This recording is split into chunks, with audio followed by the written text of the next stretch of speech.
Devils are some of the most scary creatures in fiction, some coming in the form of bats, rats, and whatever the fuck this thing is. However, who are you gonna call? The Devil Hunters. This is where Kafka, the leader of the Stellaron Hunters, versus Makima, the leader of the Public Safety Devil Hunter organization.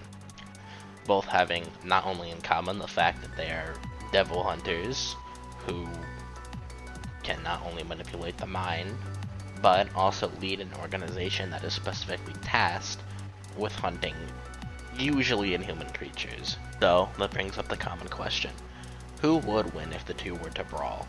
But let's go into some basic rules before we go into the fight.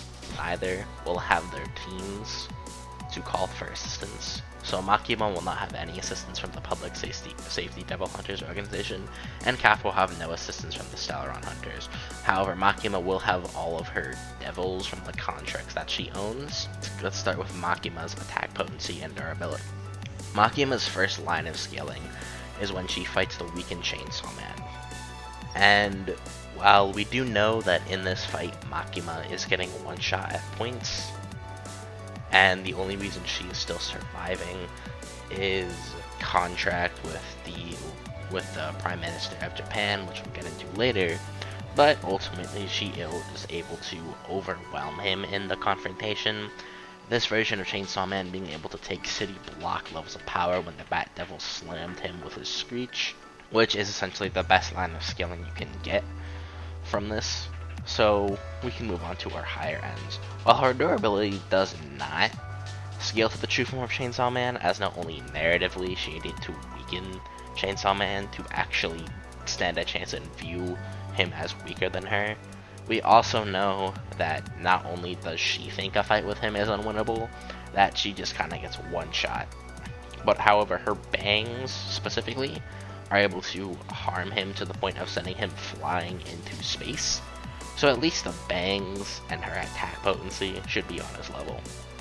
And I mean, La Potrita pretty much upscales everything else in the verse, considering he is the devil that other devils fear the most, and fear is a correlation to power in this verse, meaning he would upscale both of the Gun Devil's town level feats via just his movement. This idea of Makima's attack potency specifically, upscaling these town level feats is good, as the Darkness Devil is someone that Makima with her attack potency can also harm. However, physically she just kind of gets overpowered and destroyed, and only living to see the day with her contract. Essentially, her attack potency is far higher than her durability.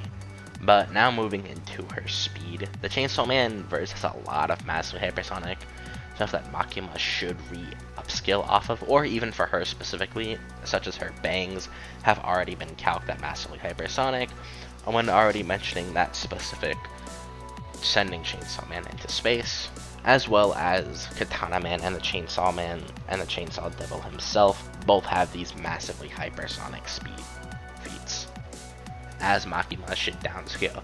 However, Makima's best trump hacks essentially come from her hacks, and she has a lot of them.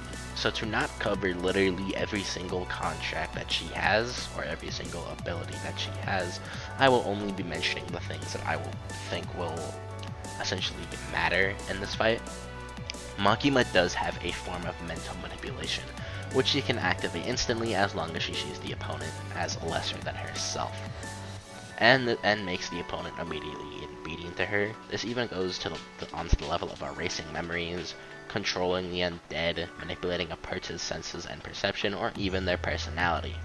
As I mentioned before, the only real problem with this mental manipulation is that Makima needs to feel that she is above the person she's fighting, and she's not a particularly cocky person either. There are several instances in the series, specifically with Chainsaw Man, to where at first she really didn't feel like she could control the Chainsaw Devil, and had to essentially weaken him by lessening the fear, by essentially making him look like a hero. But either way, Makima also has a contract stating that any physical damage that she could take would be reverted to Japanese citizens accordingly. And at the time of when the manga takes place, there was about 126 million Japanese citizens, meaning essentially you'd have to kill her 126 million times, at least when it comes to physical damage, and she will just instantly be fine, resurrect herself from any form of physical damage. Makima also seems to have some forms of durability negation, such as her ability to attack you internally with a simple stare, or which is even shown to work on people like the Darkness Devil, or use her chains, which are in fact intangible. And then we get into Makima's contracts with other devils. As I mentioned before, we're just going to assume she has all these contracts and she can use them at will. And as I also mentioned before, she has a lot of contracts, so to just save time, we're just going to go over the ones that I think will matter.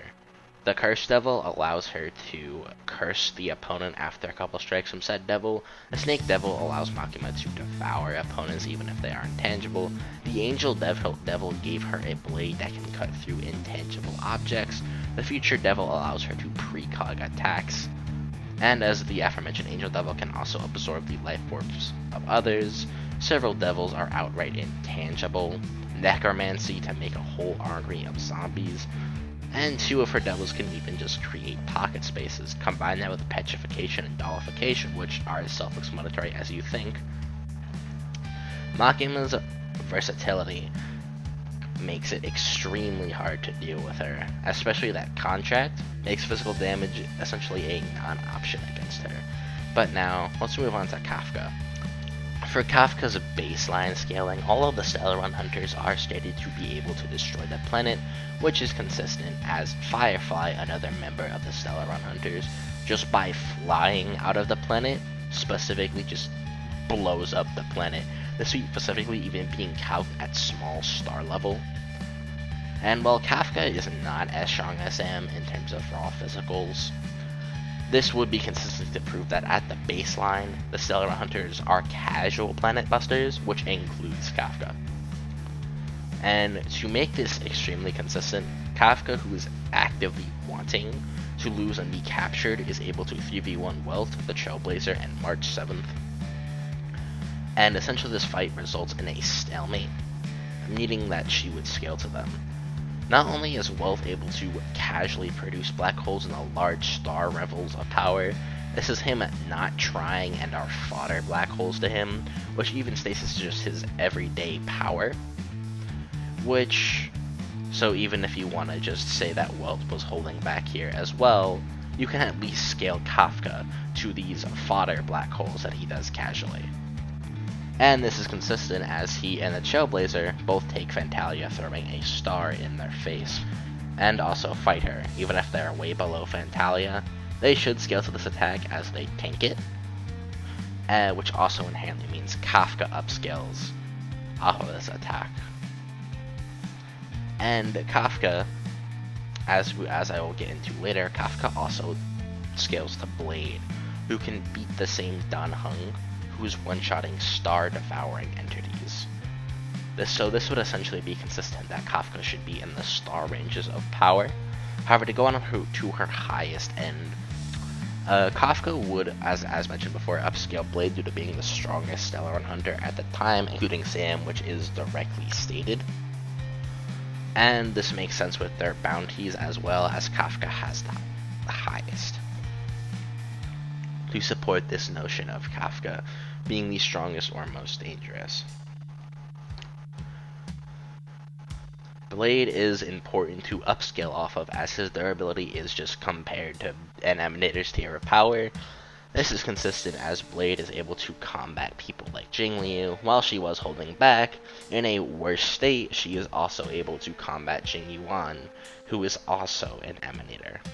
This is consistent as Blade, Silverwolf, and Kafka, who, in illusions, which should be weaker than their true selves, are able to kinda fight with a base Acheron, who just not only is an Emanator, is just the strongest thing in the verse, excluding Eons. So she would just downscale these top tier Emanator scaling. But why is it important that she scales to Emanators? Well, Zephyros, a Lord's Ravager, which is an Emanator and equal to the 7 Generals, aka Jing Yuan, is able to just outright incinerate an entire galaxy, which is consistent with Weld saying the Antimatter Legion's top tier could destroy galaxies as well, who should be below Emanator levels of anything. This is actually consistent, as the aforementioned Weld that Kafka could fight is stated to have the same level of power in his prime. This same prime Weld is able to literally go supernova and destroy anything, and at the highest end for his black holes was actually calced at solar level, at solar system level. Even people like Sealy, who are like fodder and do not compare to anyone really, have like supernova levels of power. In the ends, making Kafka solar to galaxy level at a high end. Now for speed, once again Sealy is someone who is a low tier, already has sub-relativistic calcs once he slashes bullets, and this is backed up by the Fantalia feat mentioned earlier, and Himiko's beam, all being calced at relativistic. Kafka would upscale all of this due to the fact that she keeps up with Acheron, who is the fastest thing in the verse. Hey, post-recording Viper here, so I may or may not have forgot to mention that a measurable speed Honkai Star Rail method exists, as Jingliu is just outright stated to be faster than time. And this is actually consistent with Acheron's statement, as if you want to take the idea of being unbound by speed in the most literal sense, then that would also just back up a measurable speed, which, as we mentioned before, Kafka would downscale off of both of them via keeping up with Acheron and scaling through Blade, who can keep up with Jingliu. In terms of pure hacks, Kafka has her Spirit Whisper, which is mind control by the voice. She can not only use this as just mind control, but she can also use it to control the senses, put someone in a coma like sleep.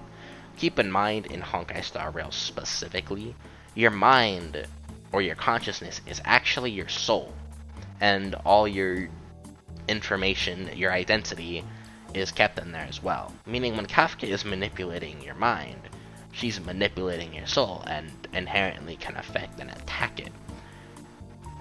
This also means that conventional mind manipulation will not work on her unless you have some form of soul manipulation. And this also grants Kafka a form of soul manipulation as well. Even people like the Trailblazer, who can actually resist possession from a Heliobi, in short terms, a fucking ghost, then when it tried to go in its mind, it got actively hurt and left. The Trailblazer can also resist the presence of IX, the Aeon of Nihility. Keep in mind, simply just being in their presence can cause anything from people going to sleep, shatter their minds, manipulate their emotions, or just cause a person to go insane just by being near them. And the Trailblazer does not experience this. Obviously, Kafka's Spirit Whisper can pretty casually affect them. In fact, out of the people she does it to, this seems to be like one of the easier targets for her. She literally does not try whatsoever. And even Fushuan, a person who can use their mind to see and precog infinite possibilities, and is even outright said to be omniscient, not only considers Kafka impressive in terms of her manipulation, which comes from her Spirit Whisper, she can also just control someone's destiny, like outright. So, after comparing the stats, you see that Kafka just yaps in attack potency and durability, and just blitzes Makima.